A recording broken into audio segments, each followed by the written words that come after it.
Hello there, lovely good evening and welcome to Camnet TV main news. Today, the 15th of March in the year 2025, let's take a look at the headlines. 3 die in road traffic accident on Great North Road. Police deny TONSE Alliance protest. CITE security concerns. CADERISM resurgence, IRKS, SACCORD. In international news, Zambian authorities and environmentalists concerned over acid spill at Chinese-owned mine. And in sports, Zambia beats Tanzania 1-0. Join me for these and many more stories after this break. Sunday is a very special day of the week, and it's a great time to find solace in prayer and fresh hope, spiritual growth, worship, fellowship, and encouragement. Would love to have your presence this Sunday, 16th of March 2025. Speakers, Apostle and Reverend Rose Simkonda. Time, 9 hours to 12 hours.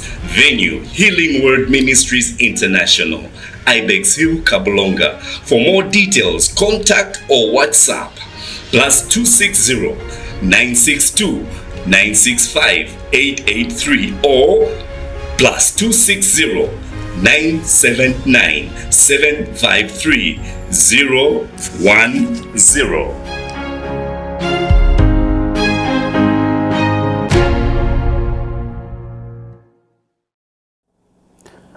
With the Camnet TV main news in detail, I'm Tapelo Joe Smata.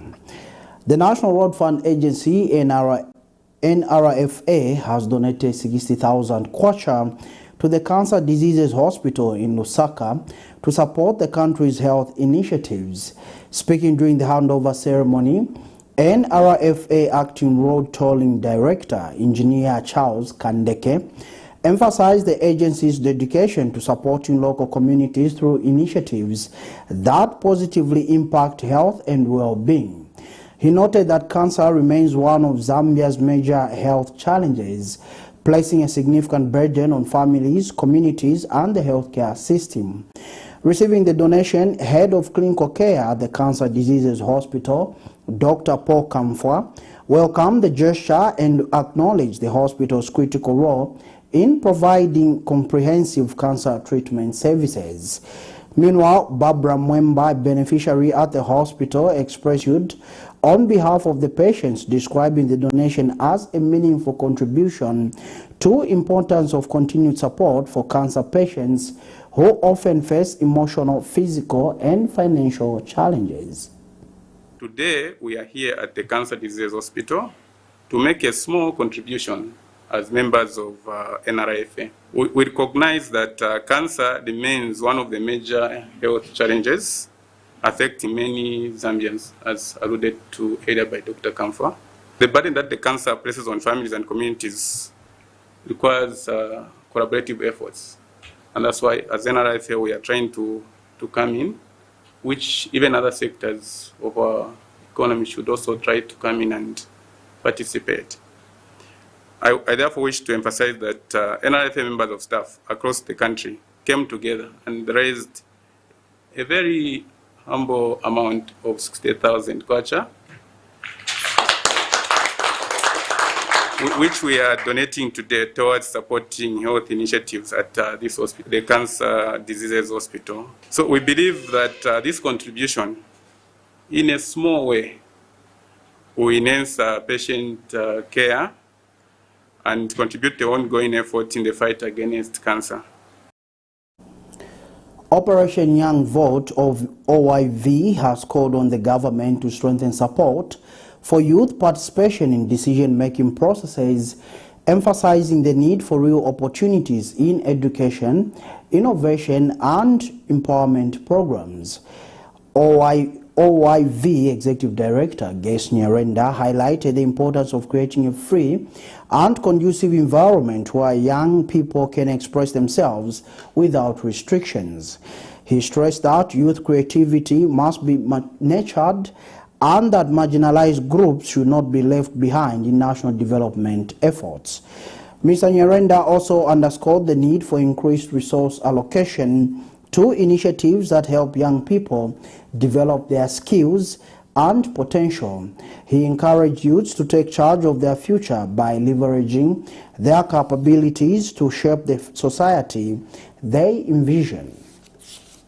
It is Operation Young Vote's conviction that if there should be genuine and meaningful development and societal well-being, the inevitable situation of youth inclusion and participation should not only be topical, but also seen and taken as a best practice without which the existential threat on Zambia becomes obvious and real. This year's theme, Voices Amplified, Innovations Ignited, is so voluminous and is pregnant of both challenges and inspirations.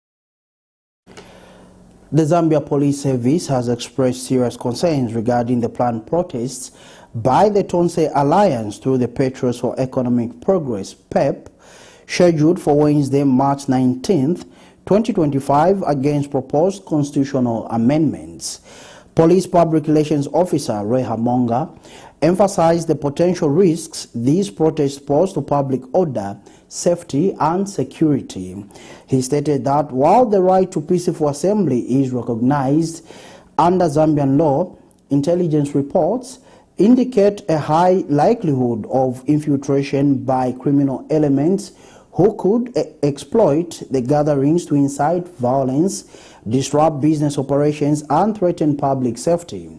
Mr. Hamonga further noted that the planned protests, particularly in Lusaka and other provincial capitals, could severely disrupt the free flow of traffic, commercial activities, and critical public services. In light of these concerns, the Zambia Police Service has advised the TONSE Alliance and PEP leadership to explore legal and structured dialogue mechanisms with relevant authorities to air their grievances. While the right to peaceful assembly is recognized under the laws of Zambia, the Zambia Police Service has serious concerns regarding the risks these protests may pose to public order, safety, and security. Having assessed the proposed demonstrations, we wish to inform the organizers and the general public of the following. 1. Threats to public order. Intelligence reports indicate a high likelihood of infiltration by criminal elements who may take advantage of the gatherings to incite violence, disrupt business operations, and threaten public safety. Such disturbances can lead to loss of life, destruction of property, and general anarchy. 2. Traffic and economic disruptions. The planned protests, particularly in Osaka and other provincial capitals, pose a significant risk to the free flow of traffic, commercial activities, and critical public services. Such disruptions will negatively impact ordinary citizens and businesses. 3. Legal implications. In accordance with the Public Order Act, Chapter 113 of the Laws of Zambia, organizers of public assemblies must demonstrate their ability to conduct peaceful demonstrations without endangering national security or public safety. Based on current security assessments, the Zambia Police Service advises against the planned countrywide protests as they pose a serious threat to public order. 4. Alternative engagements. We advise the TONSE Alliance and PEP leadership to explore legal and structured dialogue mechanisms with relevant authorities to air their grievances, instead of resorting to mass demonstrations which may escalate into lawlessness. The Zambia Police Service will not hesitate to act firmly against any individuals or groups that proceed with illegal demonstrations in defiance of this directive. We urge all citizens to remain law-abiding and avoid involvement in unlawful activities that may lead to unnecessary confrontations with law enforcement. We now go to Southern Province, Monze Town in particular, along the Great North Road, where 3 individuals have died in a road traffic accident at Simukali area, approximately 30 kilometers south of Monze Town. Police Public Relations Officer Ray Hamonga confirmed that the incident occurred at around 04 hours and involved a Mercedes-Benz truck, registration number AJF 94ZM, driven by lecturer Siakalima of Kalomo, traveling from north to south when the truck collided with an oncoming vehicle. According to the police, the bus involved in the collision had 17 passengers on board and saw 8 passengers sustain serious injuries, while 8 others sustained minor injuries and 1 individual died on the spot. Preliminary investigation suggests that the driver of the Scania Marco Polo bus was attempting to overtake an unidentified motor vehicle when he collided head-on with the oncoming Mercedes-Benz truck. Mr. Hamonga added that both vehicles remain at the scene, partially blocking the road, with efforts underway to clear the scene and restore the free flow of traffic. The Zambia Institute of Banking and Financial Services has graduated 352 professionals across various certification programs, including 78 participants under its short skills training program. Speaking during the graduation ceremony, Minister of Education Douglas Yakalima, represented by Permanent Secretary in charge of Administration Wisdom Bwalia, commended the graduates for their pivotal role in developing skilled professionals for both the local and global banking financial services sector. Mr. Bwalia emphasized the government's recognition of the critical role that education and training play in enhancing human capital. Meanwhile, Zambia Institute of Banking Financial Services President Lishala Stumbeko reaffirmed the Institute's commitment to offering industry-relevant education and training programs that address the sector's evolving demands. Details in this report. 352 students have graduated from the Zambia Institute of Banking and Financial Services across various levels of the Institute's certification programs. 78 members graduated under the Short Skills Award Program at the Zambia Institute of Banking and Financial Services. Minister of Education Douglas Yakalima, represented by Permanent Secretary in Administration Wisdom Bwalia, has commended the Institute for playing an active role in developing banking and financial services professionals for the local and global economy. He says government recognizes the critical importance of education and training enhancing human capital. I commend the Zambia Institute of Banking and Financial Services for playing an active role in the development of banking and financial services professionals for the local and global economy. Ladies and gentlemen, financial leadership is more than just managing numbers. It is about vision, integrity, and the capacity to inspire others. As graduates of this institute, you now stand at the forefront of a profession that has the power to influence the trajectory of our economy. World over, strategic financial leaders play a vital role in shaping policies that can uplift communities, support small and medium enterprises, and ensure that investments are made in areas that foster innovation and sustainability. Meanwhile,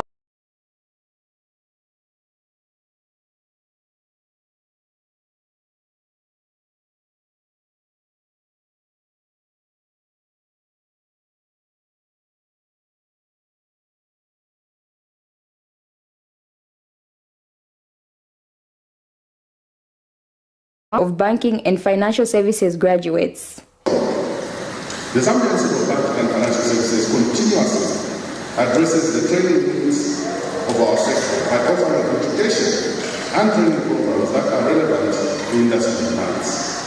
Moreover, the Institute has embraced technological advancements by implementing online and hybrid platforms for technical and skills training across various subjects pertinent to the financial sector. The curriculum of these programs are tailored to equip banking and financial services professionals with essential financial knowledge. I therefore urge all banks and financial institutions to hire, or at the very least, offer internship programs to our graduates. Meanwhile, best graduating students shared their remarks. Barbara Mlenga for Camnet News, Lusaka. The Southern African Center for Constructive Resolution of Dialogue, SACCORD, has condemned the acts of violence allegedly perpetrated by the ruling United Party for National Development (UPND) cadres in Nyimba district against opposition members. In a statement issued today, SACCORD Acting Executive Director Arthur Muyunda described the incidents as a serious threat to Zambia's democratic values, including the right to free expression, peaceful assembly, and open political discourse. He says political leaders should take responsibility for their supporters' conduct and to promote sober, issue-based politics in alignment with the President's vision of ending political violence. This comes amid growing concerns about the resurgence of political violence in Zambia. Mr. Muyunda, however, acknowledged President Hakainde Hichilema's consistent call for an end to political violence, emphasizing the need for peaceful and respectful political engagement. He says the President's leadership has ushered in a period marked by violence-free by-elections and national events encouraging political tolerance and dialogue. Mr. Muyunda has since called upon the Zambia police to investigate the incidents thoroughly and ensure that those responsible are held accountable. As SACCORD, we want to put it on record that we condemn the recent acts of violence perpetrated by the United Party for National Development cadres in Nyimba against members of the opposition. Such actions are unacceptable and pose a serious threat to the democratic principles and values that we hold dear as a nation. The right to free expression, peaceful assembly, and the ability to engage in political discourse without fear of intimidation or violence are fundamentals to our democracy. We acknowledge and support the consistent directives and guidance by President Hakainde Hichilema, who has been calling for an end to political violence and the need for political actors to conduct themselves and their activities peacefully and respectively. The directive is essential in fostering an environment of political tolerance and dialogue, where differing opinions can be expressed without the fear of retribution or harassment. The coming to power of the UPND and its alliance partners, with President Hakainde Hichilema as their leader, ushered this country in a new phase of violence-free by-elections and even during commemoration of national events such as Youth Day and International Women's Day. However, the recent actions by some sections of cadres is a cause for concern. We have observed that violent CADERISM is slowly coming back in our political spaces. As SACCORD, we would like to condemn this kind of behavior and call on political leaders to tame their supporters and encourage them to engage in sober and issue-based politics, which align with the President's call to end such behavior. We urge all political parties, including the UPND, to adhere to the directive by the President. The Zambia Consumer Association ZACCA says there is need for a fair and inclusive approach to sustainability, interpreting this year's World Consumer Rights Day theme, Just Transition to Sustainable Lifestyles, as a call to protect the rights and well-being of all consumers during the shift to eco-friendly practices. In a statement, ZACCA Executive Secretary Juba Sakala says the transition to sustainability must ensure that no consumer, especially those from vulnerable and low-income groups, is left behind or subjected to economic hardships. Mr. Sakala highlights the importance of promoting sustainable consumption patterns such as reducing waste, supporting local and eco-friendly products, and encouraging energy efficiency. He, however, notes that sustainable options must be accessible to all Zambians to avoid deepening economic inequalities. The association has also stressed the need for consumer education, noting that many consumers are unaware of the environmental and social impacts of their purchasing decisions. A just transition means that while the country moves towards more environmentally friendly practices, the well-being and rights of consumers, especially vulnerable groups, must not be compromised. As ZACCA, we advocate for policies and initiatives that balance the need for environment with those of the consumers. This involves promoting sustainable consumption patterns such as reducing waste, supporting local eco-friendly products, and encouraging energy efficiency. However, ZACCA stresses the changes must be accessible to all consumers, including those in lower income households, to avoid creating inequality and further economic hardships. Furthermore, ZACCA emphasizes the need for consumer education. Many Zambians may not be fully aware of the environmental and social impact of the purchasing decisions. By raising awareness about sustainable alternatives, ZACCA hopes to empower consumers to make informed choices that contribute positively to the planet. Another focus is for holding both government and business accountable. The government must create policies that incentivize sustainable practices such as subsidies for green economy and eco-friendly technologies, while ensuring consumer protection. Corporations must be transparent about the environmental impact of their products and take responsibility for their role in promoting sustainability. In summary, ZACCA interpretation of the theme highlights the importance of fair and transparent and inclusive transition to sustainability, where every consumer, regardless of their socio-economic status, can benefit from and contribute to greener future.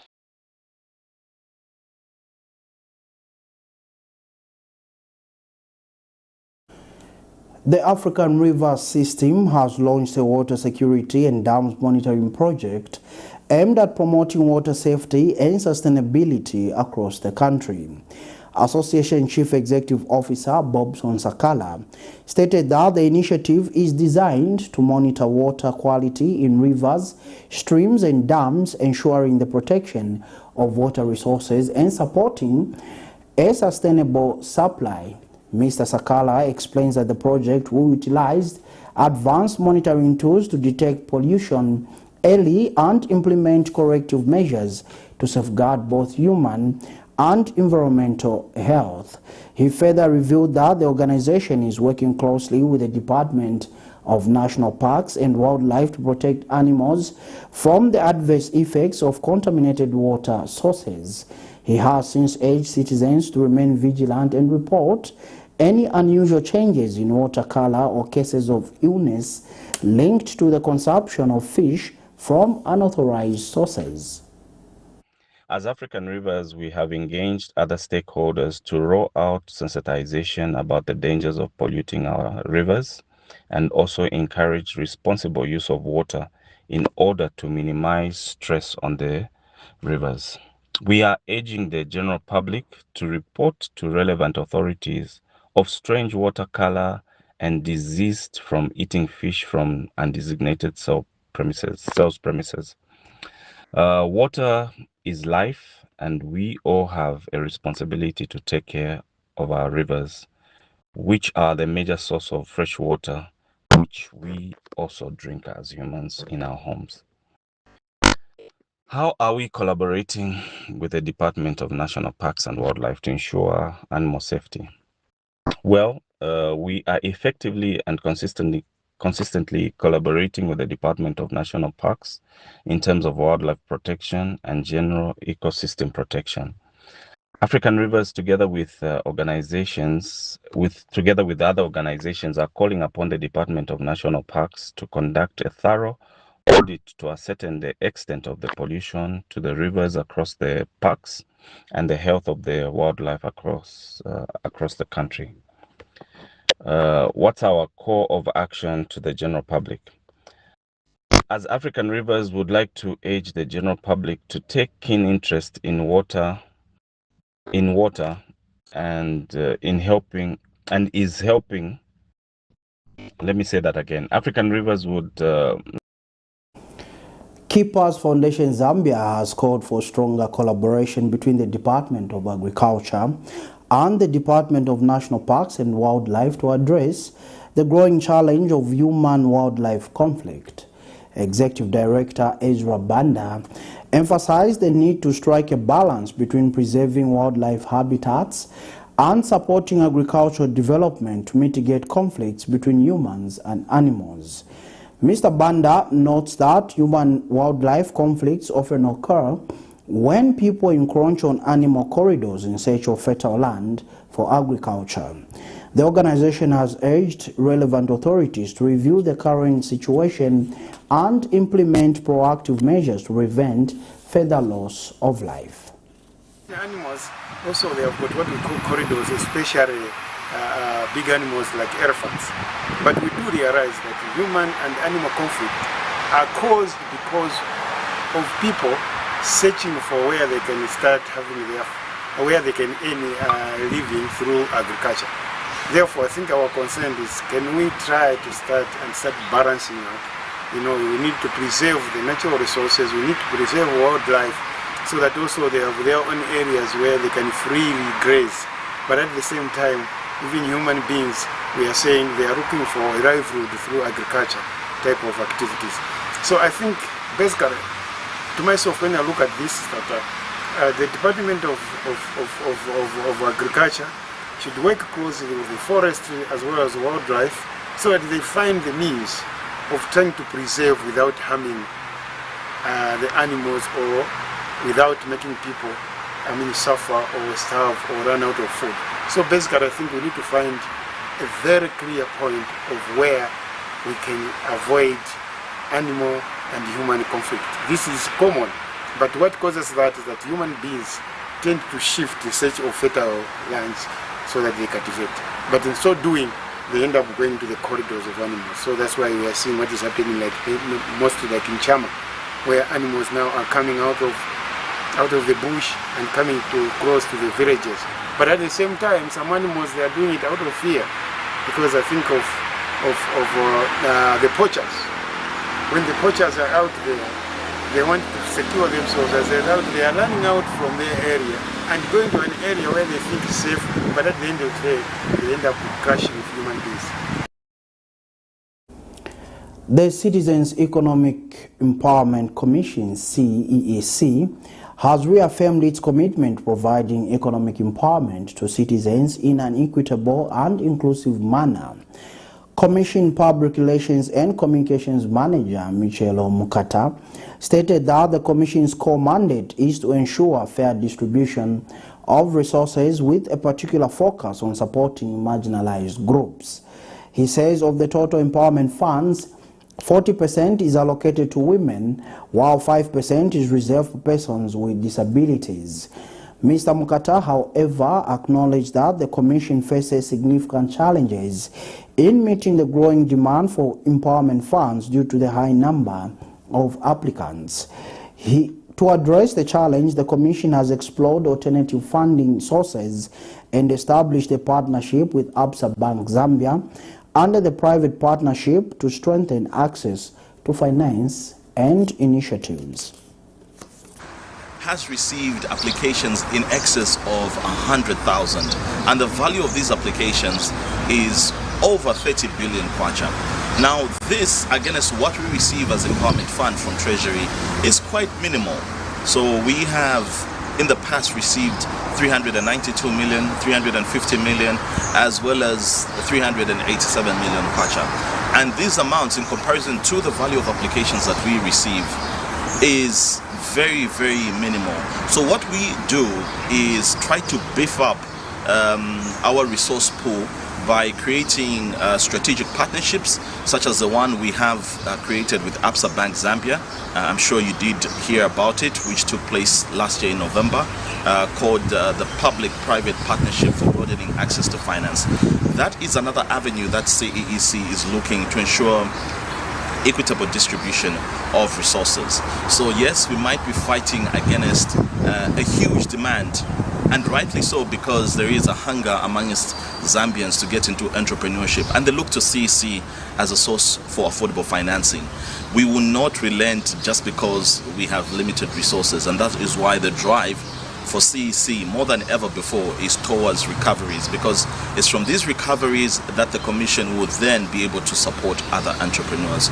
So we are committed to ensuring that we equitably distribute the resources that are available. And as much as they are limited, we will ensure that we still equitably distribute these resources to ensure that everybody has a share of the empowerment fund.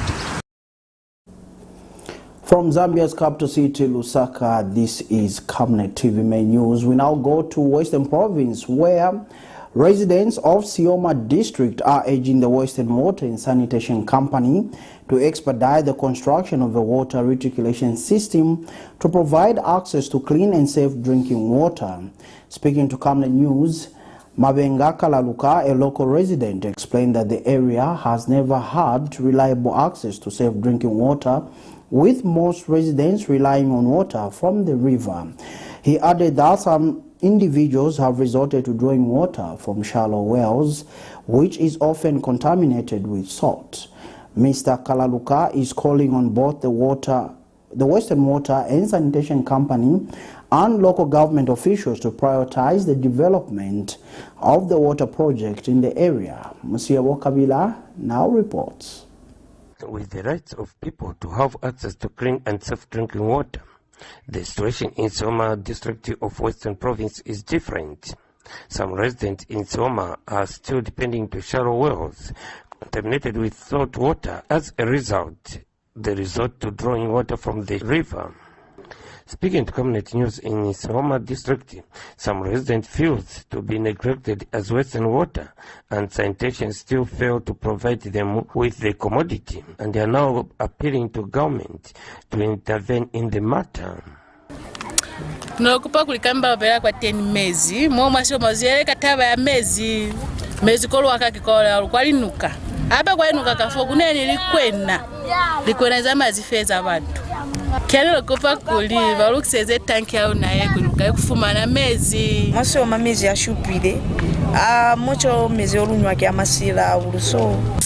Likwena nzona za luswala, pefa kweza ni pula mezi kia masila. Ako pana ni abuba kakena mezi kia masila so. Lapateni balutari mwa teni kwa lukola mezi. Mwende walike kutoluchimbula kwa teni masio masalu na mungu. Lapateni wa empu baluna mutari mwa teni kwa lukola mezi. And one of the residents, Mabenga Kalaluka, says water in Sioma district still remains a critical challenge, as most people still drinking water from the river, and he is appealing to government to speed up the construction works on the water reticulation. Ni vilala tawa ya mezi mwase omamo, amu nibona ni mifa tanki hizi faki ya kale. Tanki itomile mwa 2019. Kuba Fandcop, company ya Fandcop. Kuhonikana koni akuna mapipe yazo wafa kuyamwali baka mama lapa akuna nikana koni bakupa barudon size kwa teni mezi kwa baba muso bado hanuka kwa asinalizo ai chwele kisoni lo aluna kulutisiza mezi mwaso makulu konwa afite fama lapa aluna na kupa kwa muso mndeo. Meanwhile, Sioma Member of Parliament, Karie Mandandi, acknowledged the problem and assured the people in Sioma that mitigation measures are being put in place. We are aware of the water challenge that our people are facing around Sioma constituency, and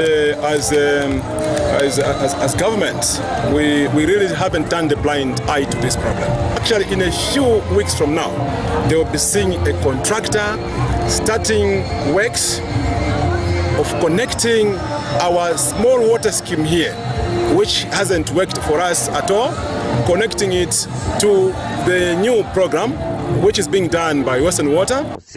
Camnet News in Sioma District, Western Province. Musiabo Kabila, with that particular report from Western Province. You are still watching Camnet TV Main News.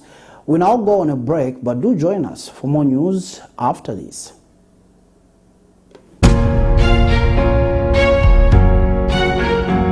Sunday is a very special day of the week, and it's a great time to find solace in prayer and fresh hope, spiritual growth, worship, fellowship, and encouragement. Would love to have your presence this Sunday, 16th of March 2025. Speakers, Apostle and Reverend Rose Simkonda, Time 9 hours to 12 hours. Venue Healing Word Ministries International, Ibex Hill, Kabulonga. For more details, contact or WhatsApp +260 962 965 883 or +260 979 753 010.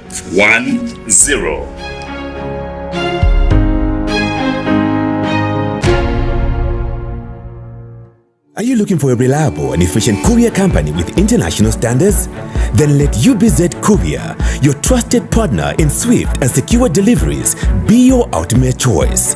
Whether it's a small package or a hefty consignment, UBZ Courier handles it all, locally and internationally. Our modern call center ensures personalized attention for every client. For seamless deliveries within Zambia and beyond, trust UBZ Courier. Call us now on +260 763 062 680 or visit us at plot number 15 Mwapona Road, Woodlands, Lusaka, Zambia. UBZ Courier, a world-class brand that can be trusted. From time immemorial, we have had different types of lighting options, from those that can burn down our investments in minutes to those that dig holes in our pockets due to constant replacement and huge consumption of our ZESCO units. Savenda Electric introduces the new and advanced electric bulb with cutting-edge technology of LED that has low power consumption, gives out bright white light, and lasts up to 25,000 hours. Savenda Electric manufactures all types of LED light, like plastic LED fluorescent tubes, down lights, ceiling lights, outdoor fittings, and solar street lights made to customer specifications. Let's live on the bright side of life by choosing the wide range of Savenda electric lighting solutions that are available in all leading stores and supermarkets countrywide. For orders, call 0962 642 490 or email jnbunda@savenda.com or pchabula@savenda.com. Enjoy the benefits of an instant loan with us ranging from 1,000 kwacha to 750,000 kwacha paid express once collateral is viewed, valued and verified. Call us on 0763 595 359 or 0779 432 993. Classified Financial Express, here as your financial friend.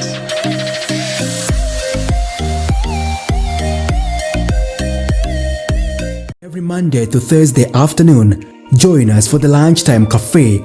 We get to bring to you emerging stories making the headlines, midday news, and we remind you of what political leaders and governance actors said back in the days.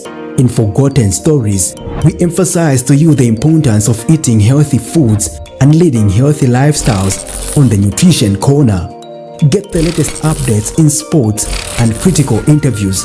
Because we value your contribution to national matters, we accord you an opportunity to share your perspectives during the viewers' reactions. The Camnet TV Lunchtime Cafe is an all-inclusive buffet. Camnet TV, not just another channel.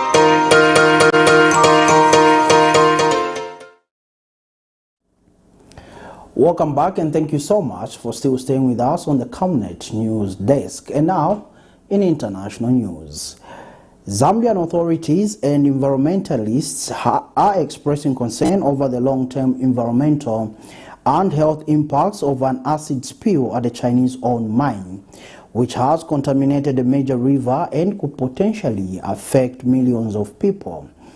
Pollution from the spill has been detected at least 100 kilometers downstream. The incident occurred on February 18th when a tailings dam holding acidic waste from a copper mine in the northern part of the country collapsed. Investigations from the Engineering Institute of Zambia reported that the collapse released approximately 50 million liters of waste containing concentrated acid, dissolved solids, and heavy metals into a stream that eventually flows into the Kafiwe River, Zambia's most critical waterway. Here's a roundup of international news.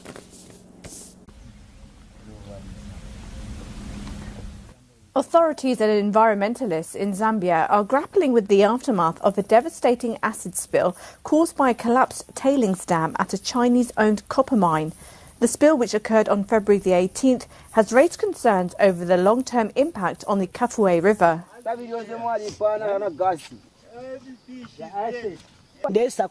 When I went to the fish pond, I found that the lime had flowed through the pond and all the fish had been swept away. I just stood in agony, wondering what I would do about the money I spent on the project. I stood there watching because there was nothing else I could do. The disaster has destroyed not only aquatic life, but also impacted agriculture as fields of maize and groundnuts were contaminated by the waste. Prior to the 18th of February, this was a vibrant and alive river. We had cormorants, we had kingfishers, there was small masengas, the fishing was good. Now everything is dead. It's just like a totally dead river. It's unbelievable. Overnight, this river died. The Kafue River, vital for fishing, agriculture and drinking, is facing a catastrophic disaster, according to experts. It is an environmental disaster, really of catastrophic consequence when we consider the fact that cyanometals has polluted a river on which millions of people depend for their livelihoods. We're also talking about wildlife and just a general disturbance which has been given even in not just villages but actual towns. Local communities are grappling with the loss of livelihoods as the long-term effects of the acid spill are expected to last for years. Locals in the Somali capital of Mogadishu have rejected a proposal to resettle Palestinians from Gaza in Somalia. The plan, proposed by US President Donald Trump, has sparked outrage across the region, raising questions about its feasibility and morality. As a Somali politician, I don't think that proposal will get, a support. Because of the circumstances surrounding this issue. So we have heard that it's in the mainstream media, and already we know that the immediate reaction that came from the neighboring Arab countries, frontline Arab countries of Palestinians, like Egypt, Jordan, Saudi Arabia and the likes. The US plan to relocate Gaza's 2 million people to Somalia, Sudan and Somaliland faces strong opposition due to economic challenges in these countries. I find President Trump's proposal to resettle the people of Gaza unfeasible. Even children shouldn't entertain such a plan. This reflects Trump's simplistic thinking, and I doubt the Palestinians will accept it, as Palestine is their homeland. There is no place better than their own country. If they are forced to leave, the responsibility will rest with every Muslim who will stand in defense of the Palestinians. The proposal has received some support from Israeli officials, but Palestinians and Arab nations strongly oppose it, fearing it could violate Palestinian rights. The South African presidency has expressed regret over the expulsion of its ambassador to the US, Ibrahim Rasool. In a post on X, South Africa has called on all stakeholders to maintain diplomatic decorum in handling the matter and reiterated its commitment to a strong relationship with the US. The statement comes after the US Secretary of State, Marco Rubio, announced on Friday that Rasool was no longer welcome, accusing him of being a race-baiting politician critical of President Donald Trump. Rubio's statement followed a webinar where Rasool discussed demographic shifts in the US and the Trump administration's policies. This rare diplomatic move comes amid rising tensions between the US and South Africa over a controversial land law and claims made by Trump about discrimination against South Africa's white minority. South Africa has denied these claims, emphasising that its new land law is aimed at correcting historical injustices from the apartheid era.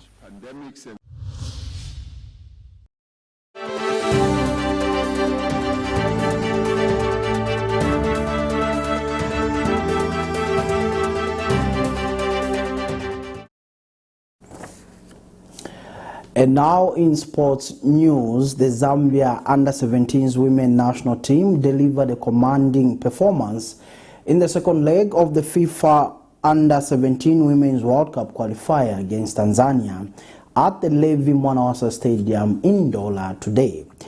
The Copper Princesses extended their aggregate lead to 4-0 with a 1-0 victory, securing their place in the next stage of the competition.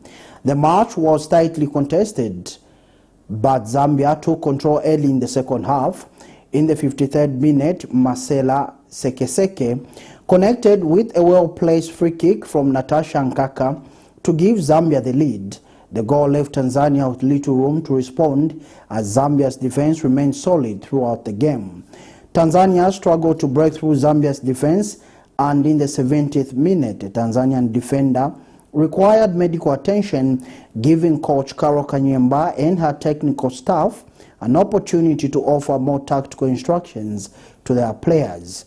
This pause didn't seem to disrupt Zambia's rhythm as they maintained their dominance on the field. In the 74th minute, Tanzania made a substitution with Melkia Juma making way for Milembe Ndalawa John.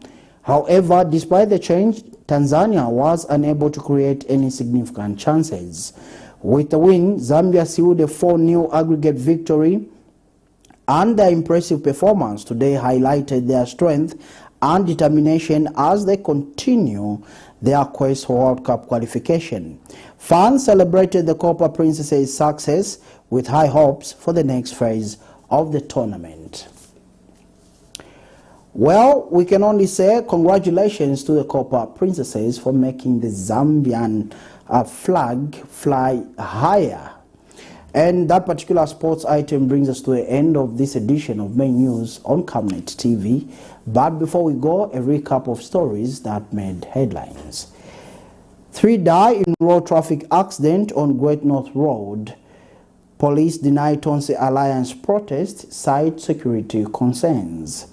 CADERISM resurgence, IRKS, SACCORD. In international news, Zambian authorities and environmentalists concerned over acid spill at Chinese-owned mine. In sports, Zambia beats Tanzania 1-0. We now look at the Camnet verse for the day, coming from the book of 1 Chronicles, chapter 16 and verse 34. It reads, "Oh, give thanks unto the Lord, for he is good, for his mercy endureth forever." That ends the reading, and that ends the main news on Camnet TV. But dear viewer, like always, do remember that Camnet TV is not just another channel. Now, on behalf of the entire production team, I'm Tapelo Joe Smarter. Good evening and God bless.